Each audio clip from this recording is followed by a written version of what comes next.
leen di fay bu baax a baax di sant yàlla rek di wax ni lii nii dafa nekk loo xam ne Sénégal yëpp ñëw taxaw wane seen mécontentement si góor jigéen yi am doole Sénégal ñëw fexe ba suñu autorité ñu fexe leen imposer pour ñu criminaliser homosexualité taxaw ba Sénégal bi xam ne du yam fii rek ñu dem aussi institution yeeg assemblée nationale ak fépp ñu criminaliser homosexualité def ko ci ay textes yu wóor def mu intangible la nga xamante ni kenn dootu ko mën a yàq ñu fexe ba góor jigéen du fi am baat. est-ce que xeex bi tey lay yem wala da ngeen koy pérenniser ba bañuy criminaliser. non xeex bi chaque jour la te du lii rek du góor jigéen kese ci angle yëpp la ci wàllu alxuraan bi dugg si école yi ci wàllu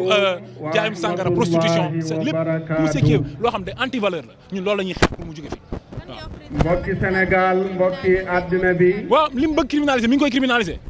li mu bëgg def viol bi mu bëggee criminaliser na viol li mu bëggee ñu voté ko loi d'habilitation voté nañ ko donc du ma wax ak koo xam dégluwuma man su ma wax ak ku may déglu quoi ñi may déglu mooy askan ñoom laay wax li may wax mooy nañ jug waññaar seen loxo ñoom autorités yi pour ñu fexe ba ñu criminaliser viol Sénégal homosexualité ci jéego yu rëy yu kaw yi ngeen seet ngir ñëw yaakaaruma ko parce que moomuñu seen bopp xam nañ suñu politique yi dañu am link ak tubaab bi seen accord diplomatique relation diplomatique yooyu moo leen sonal te tubaab bi dañ ne ñoom fépp foo xamante ni seen diplomatie dafa yegg seen diplomatie li ñu bëgg rek mooy ñu fexe ba légaliser homosexualité ci àdduna bi donc ñun li ñuy def ni dañ leen di sauver sax ñoom parce que ñoom ils ont les mains liées kon ñun xaaruma leen fi wax dëgg yàlla merci beaucoup